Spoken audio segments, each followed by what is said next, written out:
Assalamualaikum warahmatullahi wabarakatuh. Saya Jihan Najibah dengan NIM 231080200075 dari kelas perilaku organisasi B. Langsung saja, di video kali ini saya akan membahas salah satu topik penting dalam kajian perilaku organisasi, yaitu tentang emosi dan suasana hati atau mood ya.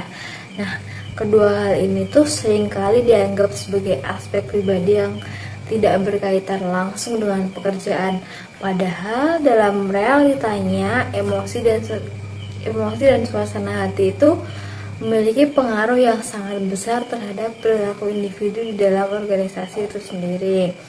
Nah, menurut Robin dan Jets dalam bukunya mendefinisikan bahwa emosi itu merupakan perasaan yang intens dan muncul sebagai respon terhadap suatu kejadian atau stimulus tertentu.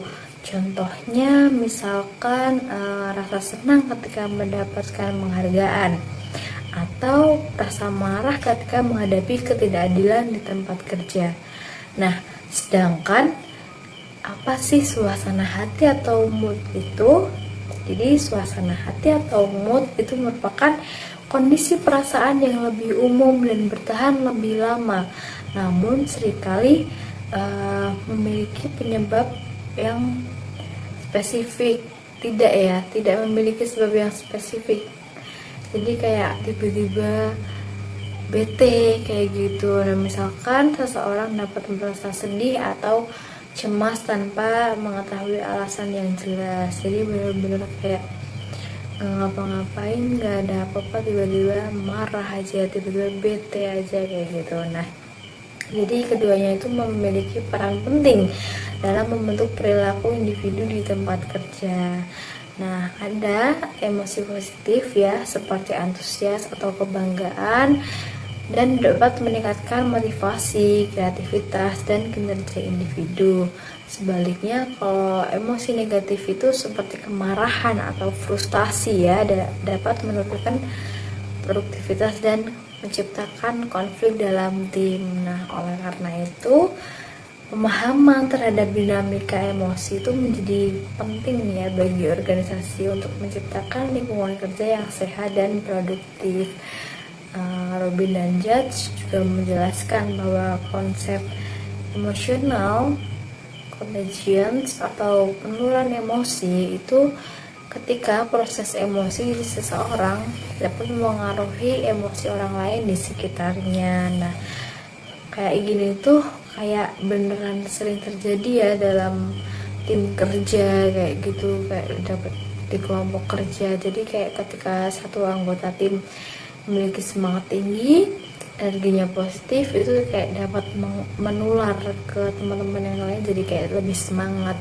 Tapi sebaliknya ya, kalau ada individu yang menunjukkan sikap negatif terus, nah itu kan kayak jadi orang tuh, ih kenapa dia kayak gitu, kayak menurunkan moral dan menurunkan kenyamanan di lingkungan kerja itu. Nah, selain itu terdapat pula konsep emotional intelligence atau kecerdasan emosional, yaitu kemampuan seseorang untuk mengenali, memahami, dan mengelola emosinya sendiri serta memahami emosi orang lain. Nah, kecerdasan emosional itu terbukti menjadi salah satu faktor kunci dalam kesuksesan seseorang di dunia kerja.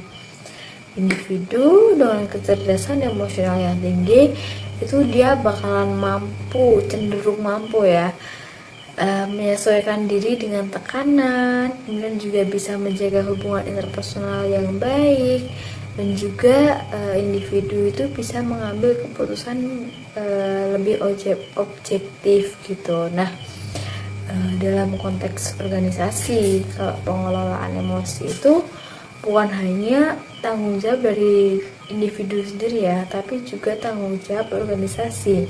Jadi seperti lingkungan kerja yang mendukung, terus juga keterbukaan, terus juga menghadapi perbedaan. Nah, itu menghargai perbedaan emosional itu juga dapat membantu karyawan itu dapat mengelola perasaan mereka secara positif gitu. Jadi banyak sekali organisasi modern yang mulai memperhatikan aspek kesejahteraan emosional karyawannya ya, misalnya melalui program keseimbangan kerja hidup, work life balance, kegiatan rekreatif, dan juga ada apa ya, kayak tes psikologis kayak gitu. Jadi kayak lebih apa ya, secara mental tuh pekerja tuh bener-bener harus dibikin aman, nyaman kayak gitu. Jadi kalau seseorang itu memahami kondisi emosinya, jadi dia dapat apa ya, reaksi impulsif dan mampu bertindak secara rasional.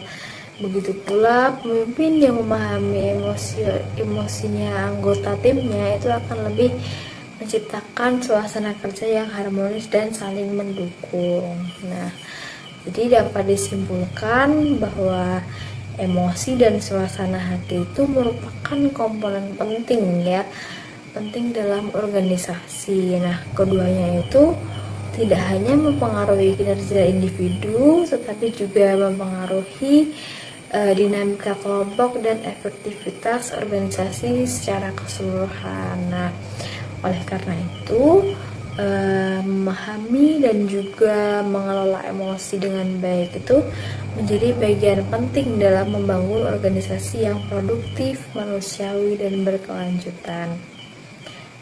Mungkin itu saja yang dapat saya sampaikan. Terima kasih, semoga bermanfaat. Wassalamualaikum warahmatullahi wabarakatuh.